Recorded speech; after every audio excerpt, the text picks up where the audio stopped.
Go do ya. Got it.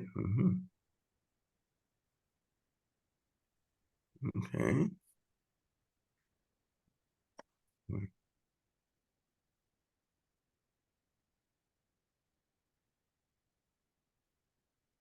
Good morning, everyone. We'll give everyone just a few more seconds to get logged in before we get started. It's good to see everyone here today. Cushion, Julia, Mike, Elizabeth, Hello. Christine, Ted, so many faces.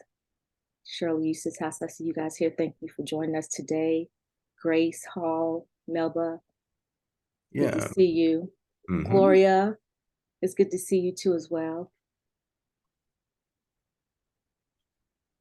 1 second. Yeah.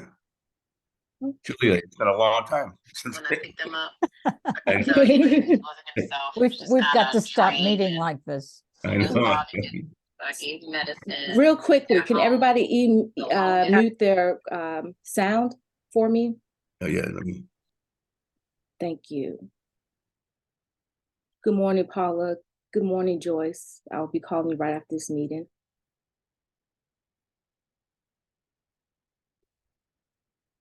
Barbara. I'll just give it a few more seconds.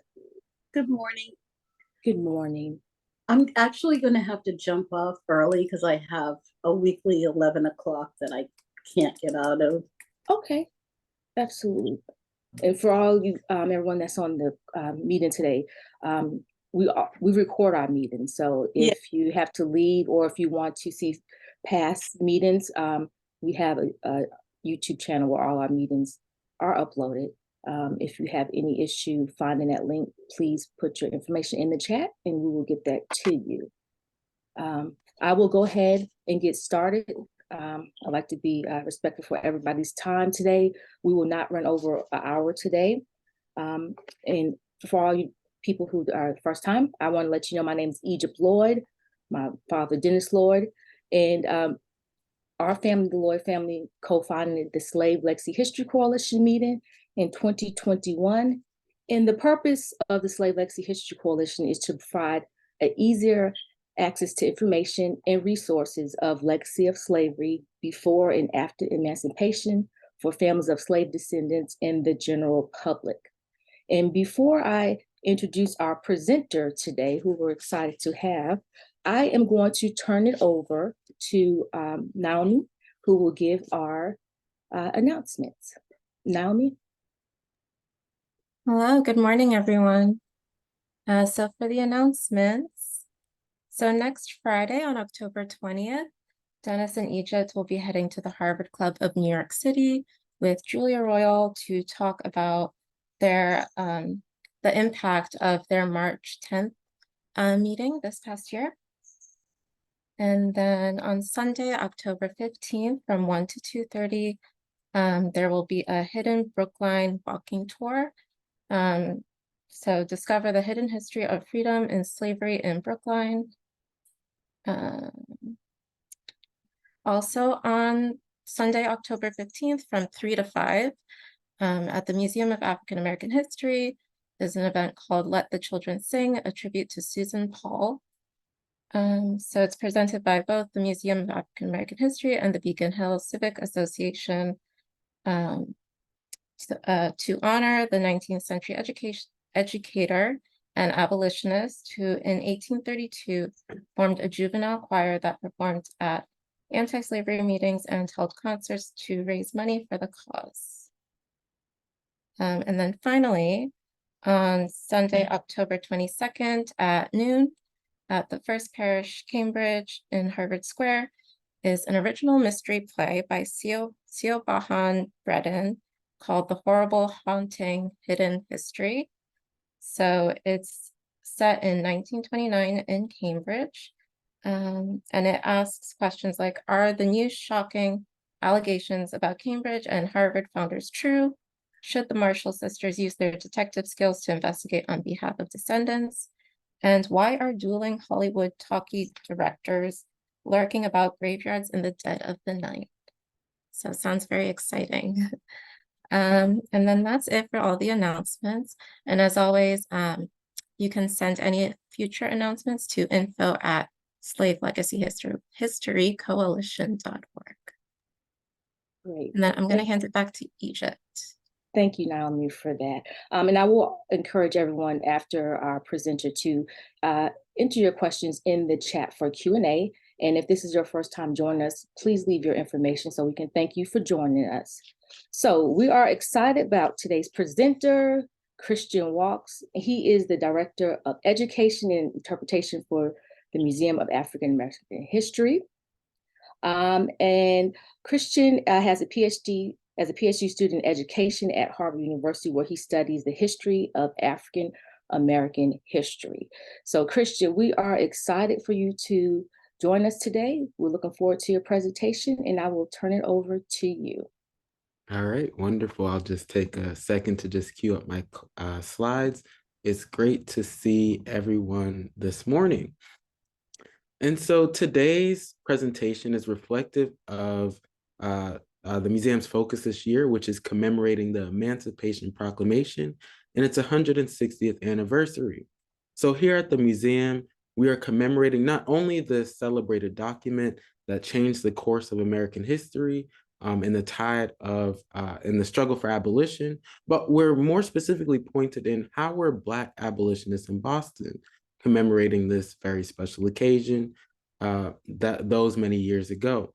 So you'll be introduced to figures, well-known figures like Frederick Douglass, but also lesser-known figures who help story and fill in the missing pages of our history books of abolition. And so I like to start with someone who is one of my favorites, locals here to the museum. So William Cooper Nell, he grew up right in Beacon Hill, where our museum is located. And Smith Court was his home, right looking across at our African Meeting House, where he attended as a student, and later helped integrate schools with the fight to desegregate the Abbeville Smith School. But William Cooper Nell also wore many hats. He was, as I mentioned, an education activist. He was also a historian, an Underground Railroader, and a leader in the Underground Railroad. And William Cooper Nell, during this year in 1862, also held the hat as the president of the Union Progressive Association. And so when President Lincoln announced the Emancipation Proclamation in 1862, William Cooper Nell, as leader of this organization, took it upon himself and his members to organize a festivity in commemoration of this important day. And so William Cooper Nell and his contemporaries organized a full day of events on January 1st, 1863, to commemorate this momentous day. And they organized not only a morning, afternoon, and evening session, but it was filled with people from all over. Frederick Douglass was in attendance. And William Cooper Nell opened up the morning session with the following words. And he declared, "The Union Progressive Association made arrangements for a due observation of this day, designated as a time for decreeing universal emancipation in all of their rebellious states." So folks like Nell, Lewis Hayden, Frederick Douglass were all here today to commemorate what they thought was the end of slavery in those rebellious states in the South.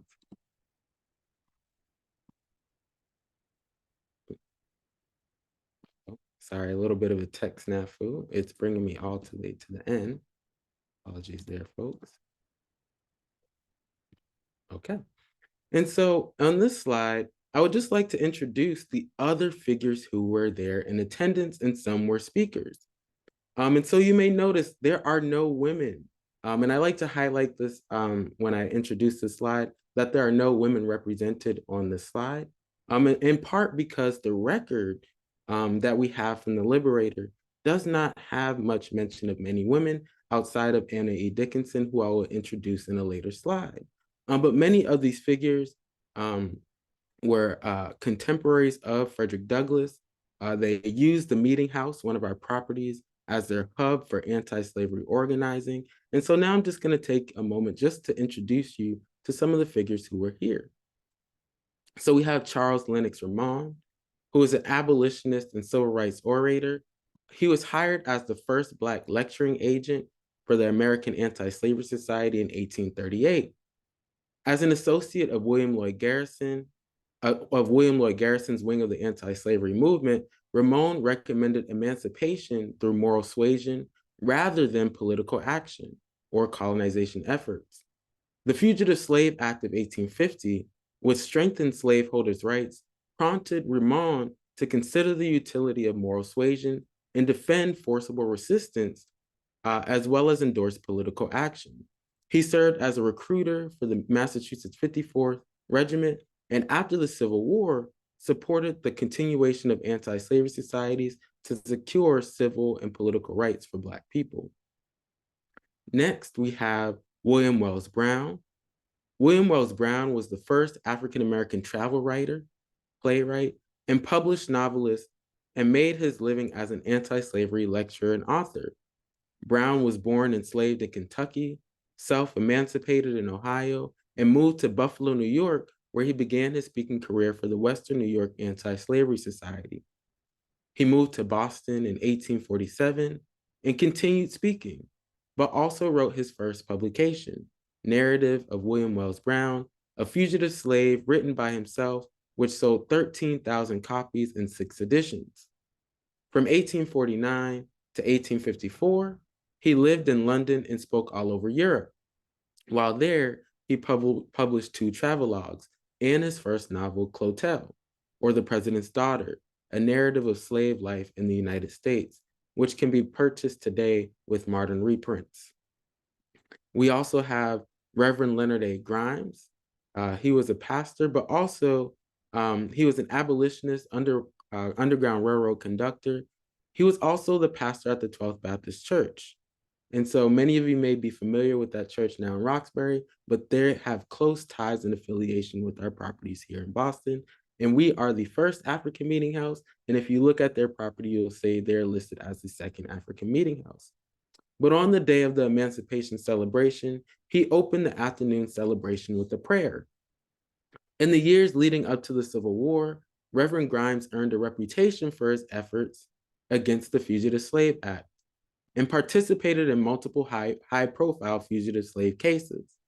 Like many Black leaders, he threw his support behind the recruitment efforts in Boston, despite the restrictions against Black men serving as officers.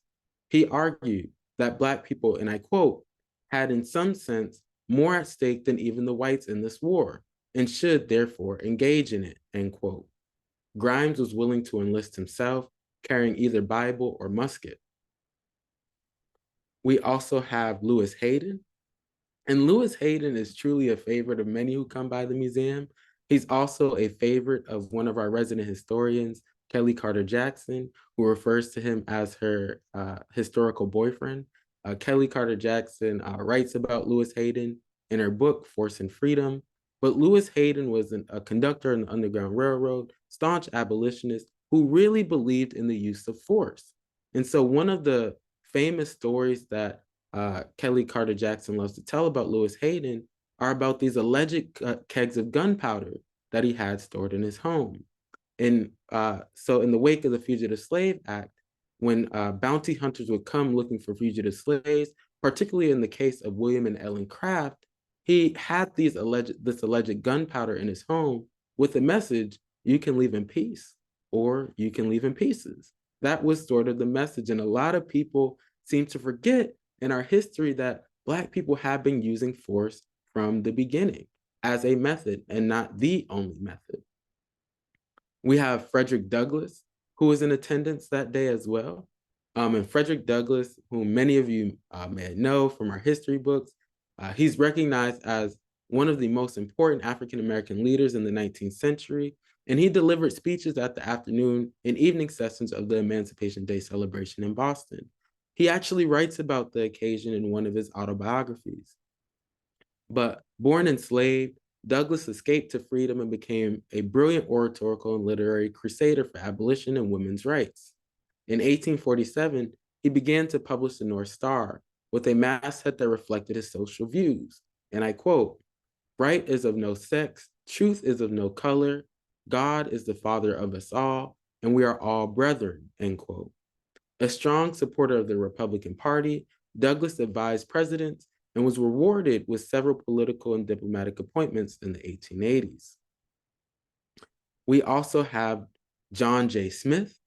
He was a barber, abolitionist, and state legislator, and he was a leader in the fight against slavery and discrimination. His barbershop served as a center for community organizing and abolitionist activities. United States Senator and fellow abolitionist Charles Sumner frequented Smith's shop to debate and strategize about the abolition of slavery. Smith was highly regarded as a civic leader, notable for his efforts to integrate schools, his efforts to rescue Shadrach Minks, who was arrested under the Fugitive Slave Law, and his recruitment of Black soldiers to participate in the Civil War. In 1878, he became the first African-American to serve on the Boston Common Council, where he successfully advocated to have the first African-American appointed to Boston's police force. We also have John T. Hilton. He was a founder of the Massachusetts General Colored Association, which is the first Black radical abolitionist group here in Boston. They formed in 1826 and met at the African Meeting House. And he held this position, and he was also a Grand Master of the Prince Hall Masons. He was also very active in Boston's Beacon Hill community. Hilton was a leader in several community organizations, including the Boston Vigilance Committee, which assisted freedom seekers escaping slavery on the Underground Railroad. In 1831, Hilton organized a financial donation to the Liberator, writing to William Lloyd Garrison, and I quote, "The descendants of Africa are now convinced of the sincerity of your intentions and are proud to claim you as their advocate," end quote. For his contributions, he was the first member of Black Boston to be honored with a portrait commissioned by the Prince Hall Masonic Lodge. And finally, we have Robert Morris. And Robert Morris, as someone who studies the history of African-American education and African-American history broadly, his activism as an attorney was important. And so in 1849, he brought the case, Roberts versus City of Boston, where he petitioned to have his daughter, Sarah Roberts, attend the school that was most convenient for her. So instead of attending and taking a long walk to the Abel Smith School, he petitioned that his daughter, as a citizen of the United States, deserved to have access to the school most convenient to her. That case was ultimately denied, but this case is also very important to understanding later developments in this country, particularly as it pertains to segregation, because that case in Boston surrounding the Abel Smith School and his daughter, Sarah Roberts, introduced the legal language of separate but equal. That'll be taken up decades later in 1896 in the ruling in Plessy versus Ferguson, which has established segregation as nationally constitutional. And so many people do not know about these figures, but they have an important role in shaping the face of our nation. And folks like Robert Morris, in his case, although it was unsuccessful, helps us understand how we even get the long life of segregation all the way till 1954, 1955, even though those bounds of de jure versus de facto segregation can be debated. And so those were just some of the figures in attendance that day, also some of the speakers, but this is not the first Freedom Day celebrations that were held here in Boston. We have record, and if you come by the museum to our exhibit, you'll see this pamphlet that has a record of a commemoration of the abolition of the slave trade in Great Britain and Denmark that took place as early as 1808 in the African Meeting House. We also have record through folks like David Walker in his appeal to the colored citizens of the world, where he notes that Black people were commemorating the emancipation of Haiti as well. We also have records through the Liberator that demonstrate, and also various other sources through, for example, William Cooper Nell's documentation as a historian, but Black people here we're also commemorating the emancipation of the British West Indies. And the reason why is because just like these Black abolitionists in Boston were concerned about those in the South, they were concerned about developments in the abolition of slavery on the global scale. And so they were just not concerned about their freedom. They noticed their freedom as intrinsically tied to the lot of those other Black people across the world. And so you'll see they're keeping an eye as early as 1808 to celebrate and take stock in all of the developments in the abolitionist movement. And so to tie these together, I have this quote from my advisor, Jarvis Givens, in an article he wrote on Juneteenth a few years ago. But he writes, and I quote, "These Freedom Day celebrations are always commemorative of the suffering Black people experienced as it pertains to slavery. But they're always aspirational, right? Because while they're celebrating freedom, there's a deep awareness that freedom for Black people continues to be incomplete." And so, although the Emancipation Proclamation is a very important document that helped shift the face and tide in the anti-slavery and abolitionist movement, we know, and we can look at Lincoln's own words to know that this document was a pragmatic compromise on his behalf. Many people had the misconception that the Emancipation Proclamation ended slavery. That did not end slavery. The end of chattel slavery did not come until the ratification of the 13th Amendment. And even then, slavery was still preserved so long as it were punishment for a crime. And so we think here at the Museum of the Emancipation Proclamation as a pragmatic compromise, and we can look at Lincoln's own words, and Lincoln says, related to this document, he says, and I quote, "My paramount object in the struggle is to save the Union, and is not either to save or destroy slavery. If I could save the Union without freeing any slave, I would do it. And if I could save it by freeing all the slaves, I would do it. And if I could save it by freeing some and leaving others alone, I would do that." And so Lincoln wasn't necessarily interested in ending slavery. His interest was in solely preserving the Union.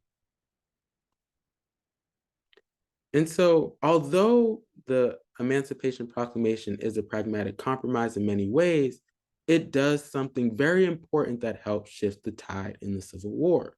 So as we know, these folks are celebrating this Jubilee occasion at Tremont Temple in 1863, but this is amidst the backdrop of the Civil War. But what the Emancipation Proclamation does is opens up the door for greater participation of Black soldiers in the Union Army, which was crucial to helping end slavery and even getting to a day like Juneteenth that we now celebrate as a federal holiday. But without the infusion of these Black soldiers into the Union Army, the Confederacy would have had a stronghold over the South, and the Union would not have had the ability to infiltrate and really take those grounds and provide refuge for those enslaved prior to the Emancipation Proclamation. So it's through the efforts of Black soldiers that we're able to push the needle in the Civil War to help tear down the Confederacy and help free those who were still held in bondage. So although this document was a compromise in many ways, it did something important that was crucial to ending slavery, which was introducing greater participation of Black soldiers, namely with the 54th and 55th regiments, who are pictured here, and whom were both recruited at the museum. And some of those abolitionists I introduced a bit earlier helped recruit some of these soldiers because they knew the value of Black participation in the military. And so I would just like to introduce Anna E. Dickinson as well. Anna E. Dickinson was present at the Emancipation Day celebrations. She was a lecturer, actress, and author, and she rose to prominence on the anti-slavery lecture circuit during her teenage years and became one of the campaign's most sought-after speakers. Dickinson delivered a speech at the evening session of the Emancipation Day celebration in Boston. Her speech, which touched upon the Civil War, declared, and I quote, "The contest can have but one ending, no compromise, no conciliation. but either the palmetto or stars and stripes from one end of the country to the other, end quote. Later in 1863, she toured the country on behalf of the Republican Party, on behalf of Republican Party candidates, and ended up leading a successful career as a playwright. So you can even look to see that folks during this occasion were aware that freedom was not fully attained. This is not something that my advisor Jarvis Givens is just saying. You can look at their words to say, although they're celebrating this day, they know the work is unfinished. And a crucial part of that was the enlistment of Black soldiers in the Union Army to help end slavery in those Confederate strongholds. But you can see in their words that although they're celebrating this important milestone, the work remains unfinished. And so to tie it in to this larger theme, and as we think about another important Freedom Day that we celebrate as a federal holiday, Juneteenth, I have this quote from Ralph Ellison, who's perhaps best known for his novel, The Invisible Man, while he also has this novel named Juneteenth. And in the novel, he writes, and I quote, "Words of emancipation didn't arrive until the middle of June, so they called it Juneteenth." So that was it. The night of Juneteenth celebration, his mind went on, the celebration of gaudy illusion. And that is to say that although documents like the Emancipation Proclamation were important in pushing the needle to slavery, many people believed that it ended slavery. Just like Juneteenth marked an important moment and milestone in the abolitionist movement, we know that Juneteenth did not mark the end of slavery, and slavery still persisted under the law until the end of that year, until the 13th Amendment was ratified. And so although these folks are celebrating this occasion, they recognize that this work is not fully finished, and that in many ways it is an illusion, because freedom still becomes something that is still needing to be achieved and worked towards, and as is the case for us today as we celebrate the Juneteenth holiday. This work that remains with us today is unfinished, and we must carry on the work of these abolitionists who fought so hard and valiantly to end slavery. In its continuities today that still persist, we must take stock in that and carry on the traditions of these folks. And so I encourage you all to come to the Museum of African American History to learn more about these figures, learn more and walk through some of the spaces that folks like Frederick Douglass, Mariah Stewart, David Walker, amongst others occupied. We have those same exact floors that folks like Frederick Douglass walked on in the African Meeting House. You'll be able to see the Abel Smith School, the site for which that battle for desegregation took place.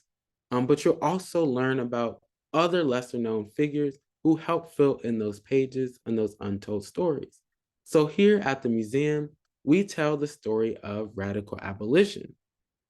And so to tell the story of radical abolition, African descended people fought against their enslavement across North America since the first documented group of enslaved people arrived in Boston from the Caribbean in 1638. During the 18th century, when anti-slavery ideas spread along revolutions in France, British North America, and Saint-Domingue, African descended people transformed Boston into a hotbed of the anti-slavery movement. By the time of the Boston Massacre in 1770s, these Black Bostonians filed freedom suits across Massachusetts. These suits eventually ended legal slavery in the Bay State in 1783 through the life of someone like Elizabeth Freeman, who we tell the story of at the museum. For the next 80 years, before the 13th Amendment to the federal Constitution abolished slavery in the United States, Black Bostonians led the fight against Southern slavery, Northern segregation, and American racial inequality. Their radical abolition inspired and supported reformers and anti-slavery activists across the country, including Frederick Douglass and William Lloyd Garrison. Thus, the history of radical abolition is a Boston story, one rooted in the Black community that lived, worked, and fought for equal rights in the North Slope of Beacon Hill. And I thank you all for joining this morning. Great. Thank you so much, Krishna. Excuse me, that was a wonderful presentation. Now I will invite everyone to enter any questions in the chat that you may have for Christian at this time. And I will turn it over to Naomi so she can get those questions asked for you guys. Okay.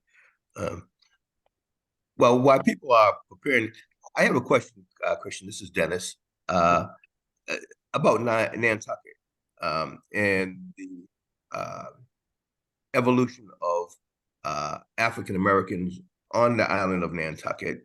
And our family owned a home on Nantucket, and I have some pictures of one of our aunts who owned a house on 10 York Street. Unfortunately, during the transition, now she passed away in the early 50s, and the family lost it. But we do have pictures from that time period. But I would just, what role did African Americans on Nantucket, play in the movement of emancipation, or the post, emancipation efforts, if any? Absolutely. So there are strong ties between the community here in Boston and in Nantucket. For example, you have record in the Liberator of folks like William Cooper Nell organizing down in Nantucket to host anti-slavery meetings. We also have records of Frederick Douglass, who was a frequent visitor in Nantucket as well. But our properties in Nantucket are very special, in particular because they help tell the story of not only abolition, but this push for civil rights, and very early on when it pertains to things like equal school rights. So I'll first start with just telling about the two properties that we have in Nantucket, which are actually on York Street, 27 and 29 York Street, so that same street. But in Nantucket, we have the Boston Higginbotham House, and that land was purchased by Thankful Micah and Seneca Boston.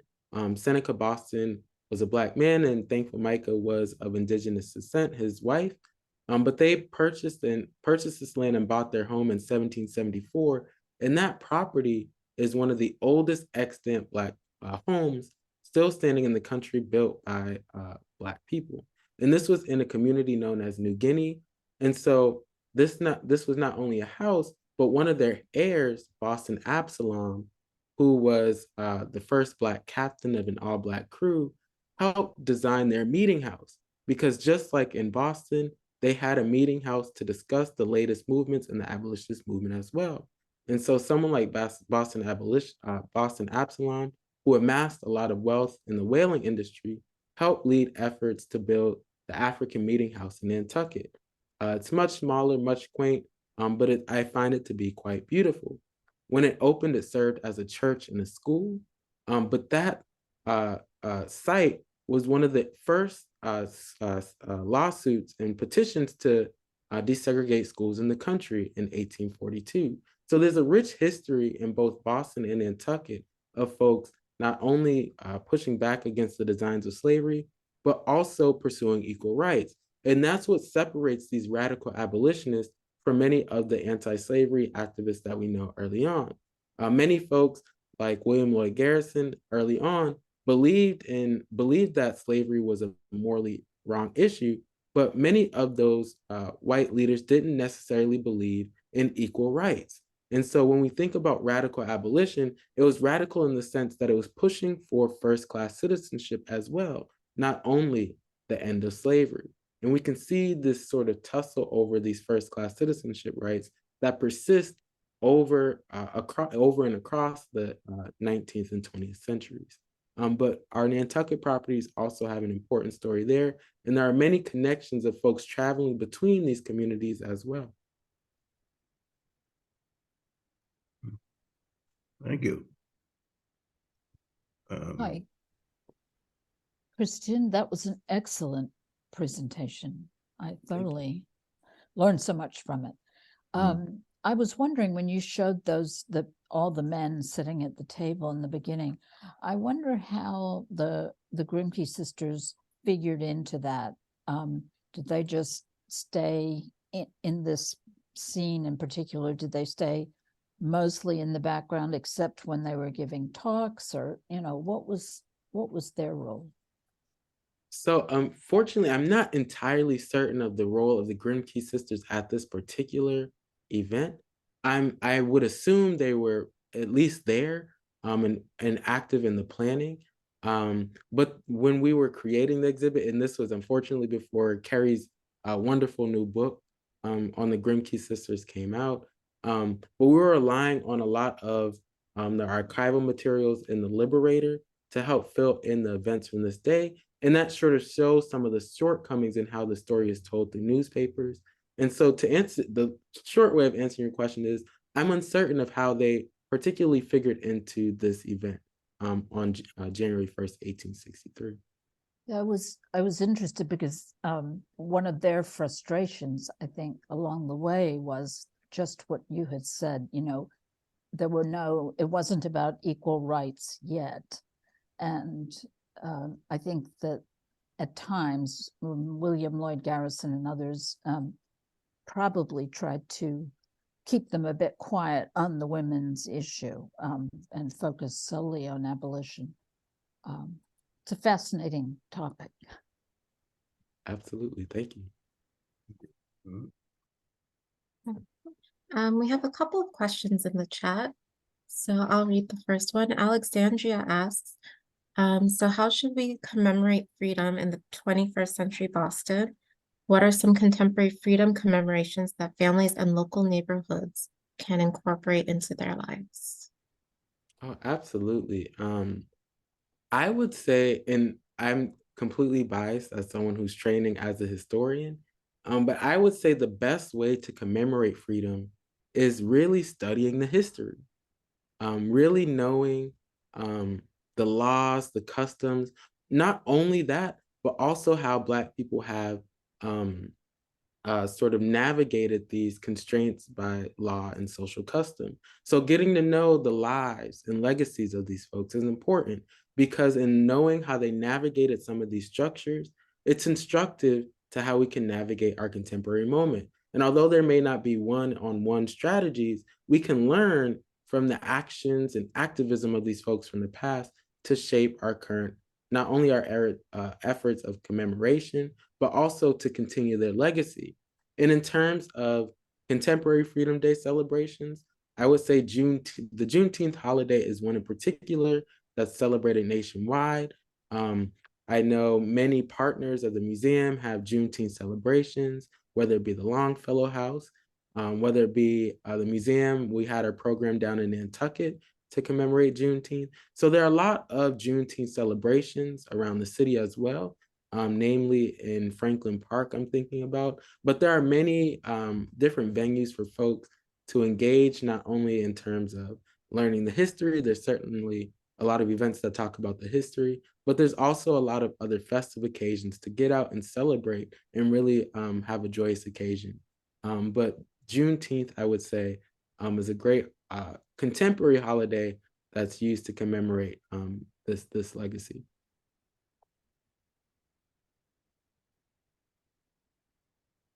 Okay, and then our next question from Barbara. I'd like to ask a question about the relationship of Haiti and emancipation and Boston slave traders there, especially Perkins. And then if I could, I'd like to elaborate on this mixed histories of celebrating Haitian emancipation and the ongoing slave trade. Yeah, so if I could just say a few words about it. I've been researching Thomas Perkins because he lived in Brookline for some 50 years, as well as in Boston. And the Perkins School for the Blind is named after him. And I think he's somebody we have not paid sufficient attention to in terms of his evil doing and then his opium smuggling for 30 some years. And what we've got here, and I think we need to bring those two histories together to make one history. We have on the one hand the celebration of Haiti's independence, and on the other hand we have Thomas Perkins and perhaps others, his firm in Haiti, supporting the French with funds and with food to prevent the full liberation of Haiti. And so I think it'd be helpful to bring those two together to remind people that this was a fight that was going on. This wasn't just a celebration. And I'm wondering, I mean, in other words, there were several sides in Boston. And I think it's important to remember what the abolitionists were fighting against. It wasn't just against slavery in the South at the Haitian independence time, but it was Northerners slave traded, and Thomas Perkins slave traded up after 1810. So it was really ongoing fight right here in Boston, and we have the gentleman's mob a bit later. So what are your thoughts about bringing those two events together? No, I think it's important to talk about the efforts to undermine this freedom struggle as well, because that's been a continued process. Even when we think about Haiti, how it's been taxed after its emancipation as a way to strip it economically and its economic base. And interestingly enough, I did not come across Perkins until maybe 2 weeks ago when I was visiting the Boston Athenaeum. And they have this large oil canvas painting, and it's overlooking a small silhouette. And I can't quite remember the name of Deyaha Musa. Yes. And they lie about Deyaha Musa in the Athenaeum, and they've agreed to change that exhibit. Okay, well Because Deyaha Musa was bought by Thomas Perkins in Haiti and then given to his brother James. And he lived with that family from the time that he was enslaved up until the 1830s when he died. And then it was the family, the white enslaving family, that wrote this lovely tribute to the man that they had enslaved. And that the Athenaeum puts that in their exhibit without any explanation of who Deyaha Musa was and had been. And so it's a travesty. And Byron Rushing and I went over to the Athenaeum and talked to them about that. And they said, yes, you're right. Thank you. Could you find us some more information about Deyaha Musa? And could you find us more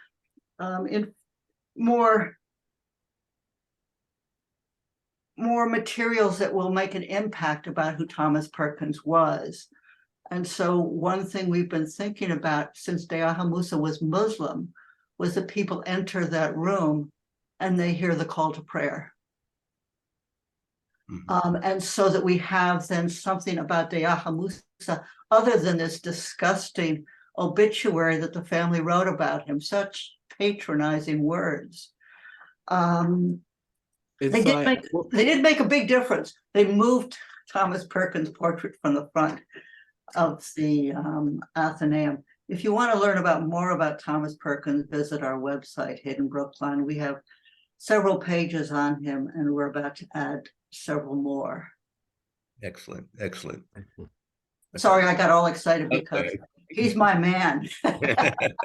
He's my man. And I will say the Athenaeum, that is the story I heard. So that must have been after your conversation. That's the conversation I heard about his relationship with Perkins when I went to go visit John Butchell. They're certainly working to retell the story. Okay, excellent. Good. Thank you. Naomi, any more questions? So that's it for the questions in the chat. Okay, wow, those were very interesting responses and questions. I have a very small question. What do you mean by the alleged gunpowder? I've always heard that there was gunpowder. No, so there was not gunpowder. He used it as a threat to sort of dissuade people from coming by.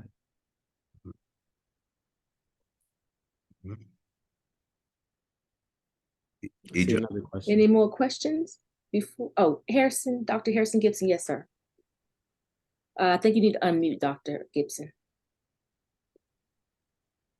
it's not a question. It's just that, first of all, this discussion has been tremendous contribution about history of our people. I wondered if it might be useful to make more about the history of Eunice Ross, who was in Nantucket, and now that we've had all of these discussions about affirmative action being taboo, maybe the plight that was taken with Eunice Ross in Nantucket, and as the really first person that when they talked about separate and equal schooling, and took years for her to be accepted into a school system after she'd learned 3 different languages. She still thought to be worthy. And that was on York Street also in Nantucket. I think that kind of information should be made public so that people, when they make a decision about what affirmative action does and doesn't do, to understand how long the plight has been going on with regard to Black people attending just to get an education. Absolutely. Absolutely. Excellent. Very. Dr. Brown, Barbara, would you like to say something again? You need to unmute. Interesting backstory to Robert Morris, and perhaps Dr. Walks, you didn't have time for it. And the backstory is that he did not have much of a job, and Ellis Loring, a white lawyer and part of the abolitionists, a leader in the abolitionists financially especially, noticed him and kept on talking to him. And one day he said to him, look, if you work for me, I can make arrangements so that you will become a lawyer. And so Robert Morris came to work in Ellis Loring's law firm, and he became the second Black lawyer in the United States. And then many years later, Robert Morris was in Boston, and he too was talking with a man who seemed very bright and came from a despised race, and offered him the same things that had been offered to Morris. He offered this man that he would help him become a lawyer. And this man had come from a despised race whose churches had been burnt down in Chelsea because people hated Irish Catholics so much. And the man then became, that Robert Morris helped, became the second Irish mayor of Boston. And so the gift kept on being passed, and the gift kept on being used. And Robert Morris was enormously, as you said, important in emancipation. Wow. Very interesting. Let me just ask the question, Christian. This is Dennis again. Does the museum offer trips, organized trips to Nantucket? That would be a very, trip over, for people. Probably more of a springtime effort, not at this point. But has that been under consideration to do? So we do not offer organized trips, but that's an excellent idea that I can possibly bring up with our new director. Okay, because that's something that the Slave Legacy Project, as we are going to evolve into, would certainly like to organize on our end and offer it, to members who would like to go over, and we, can organize, the trip over and certainly have a lunch and after touring the museum. So let's talk we do about group that. trips. Yeah, so we serve groups at the museum. We just haven't done one where we went down with a group, but we usually have the groups meet us down there. We're happy to coordinate. Yeah. Okay, well let's talk about that. That would be great. Egypt, do you have anything? Does anyone have any other questions before we end the meeting today? Kushan, how are you today? Good morning. I think you need to, there we go. Great to see you all. Kristen, thank you for a fascinating presentation. A lot of new information to me. I wanted to follow up on the Nantucket phenomenon of the population involved in whaling, and one of the other cities in Massachusetts that has been very significant in the anti-slavery movement and after. The relationship of whaling as an opportunity for people to become employed at all and to prosper included people of color, African Americans. And I wondered if, and Frederick Douglass, of course, was his family lived in New Bedford, and he was involved early on. New Bedford was a significant part of his advocacy in terms of speaking, as was Nantucket. So I wondered if there is anything that you like to illuminate us on regarding New Bedford. So I don't know too much about New Bedford's history outside of abolitionists here in Boston traveling throughout, hosting anti-slavery meetings from Nantucket to New Bedford to Gloucester. But I am not quite unfamiliar. That's something I need to dig into a bit more. The relationship between places like New Bedford and Nantucket as well, because the whaling industry is an important connection and an important place in which many people sought freedom was on waterways, in which they gained employment, but also in the South, a lot of waterways was quite literally a route to freedom and escaping many plantations as well. So there's an important connection between water, whaling, and the Black freedom struggle. But I need to do a little bit more digging myself to figure out the direct connections between New Bedford and our site in Nantucket. A remarkable anecdote that to me fascinating is that in New Bedford they had a tradition of signaling a ship that was bringing an escaped slave to New Bedford, and during the bounty hunters, of course, were waiting for chances when people debarked, and they would assemble a very large crowd of people in New Bedford to meet that boat, and they would mass around the escaped slaves and keep the bounty hunters from being able to get near them. Mm-hmm. Wow. Okay, that's fascinating history to me. That's new. It is. It is. So much history. So much of it. Fact, Christian, this has been a wonderful conversation.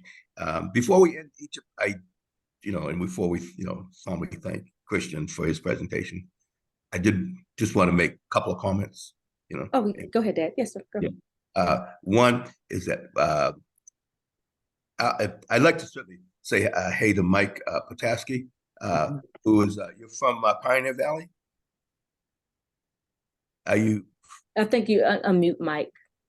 There we go. Are you from? You're Hi, from Mike. Good to see you. It's good to see you. Yes, Pioneer Valley.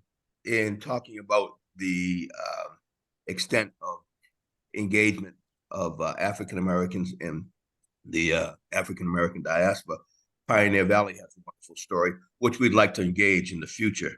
So I just wanted to call Mike out because I believe this might be the first time that you're here. It's the first time I've met and I've seen you, and in addition to all of our friends. And I just wanted to comment about, going forward for our November and December.